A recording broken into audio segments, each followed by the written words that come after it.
দেশের চলমান পরিস্থিতিতে অনিশ্চিত হয়ে পড়েছে সিনেমার মুক্তি। চলতি আগস্টের বিভিন্ন সপ্তাহে মুক্তির প্রতীক্ষায় থাকা বেশ কিছু সিনেমার রিলিজ স্থগিত করা হয়েছে।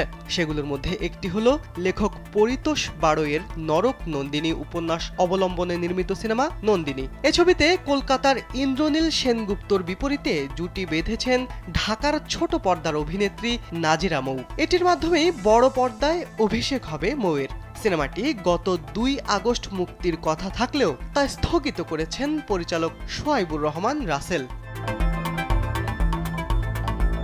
মন্তাজুর রহমান আকবর পরিচালিত এবং অভিনেতা প্রযোজক মনোয়ার হোসেন ডিপজল অভিনীত সিনেমা অমানুষ হলো মানুষ আসন্ন 9 আগস্ট দেশ জুড়ে মুক্তির কথা রয়েছে ছবিটির। 250-টিরও বেশি ডিজাইন অপশন নিয়ে ওয়ালটন স্মার্ট ফ্রিজ, বোঝে আপনার প্রয়োজন। ডিপজল বলেন, এমন অবস্থা চলতে থাকলে অনেক হল মালিক পথে বসে যাবে। আমার সিনেমা মুক্তির জন্য প্রস্তুত রয়েছে। হল মালিকদের কথা বিবেচনা করে আসছে 9 আগস্ট সিনেমাটি মুক্তি দেব, না দিলে ইন্ডাস্ট্রিতে খারাপ প্রভাব পড়ে। তিনি আরো বলেন, আশা করছি চলমান ইস্যু দ্রুত শেষ হবে। 2-1 দিনের মধ্যে পরিস্থিতি আরো স্বাভাবিক হবে। ভারতীয় উপমহাদেশের কিংবদন্তি চলচ্চিত্রকার মৃণাল সেনের বায়োপিক নির্মাণ করেছেন টলিউডের নির্মাতা সৃজিত মুখার্জি।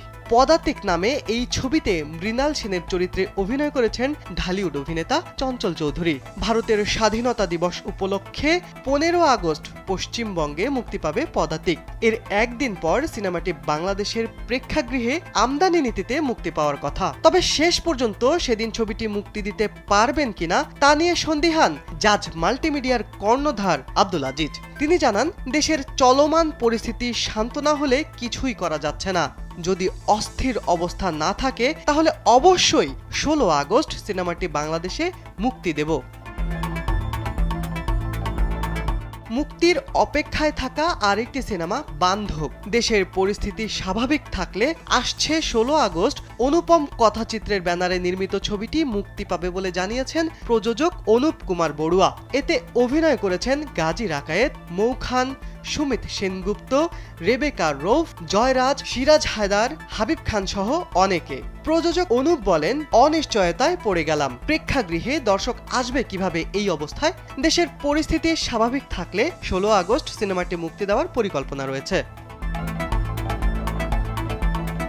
হুরমতি নামে চলচ্চিত্র নির্মাণ করেছেন জনপ্রিয় অভিনেত্রী শবনম পারভীন। আসছে 16 আগস্ট ছবিটি মুক্তি পাওয়ার কথা। তবে দেশের চলমান পরিস্থিতিতে চলচ্চিত্রটি নিয়ে অনিশ্চয়তা রয়েছেন প্রযোজক। শবনম পারভীন জানিয়েছেন, পরিস্থিতি স্বাভাবিক হলে ছবিটি মুক্তি দেবেন, না হলে 1 মাস পেছাবেন। পরিচালক আব্দুল মান্নান নির্মাণ করেছেন কিশোর গ্যাং নামে একটি সিনেমা। এতে দেখা যাবে কিছু নতুন মুখ। সিনেমাটি 13 আগস্ট মুক্তির কথা। নির্মাতা বলেন, ধারণা করছি চলমান পরিস্থিতি অচিরেই সমাধান হবে। সবকিছু ঠিক থাকলে সেদিনই মুক্তি পাবে ছবিটি। শিবলি আহমেদ, কালবেলা।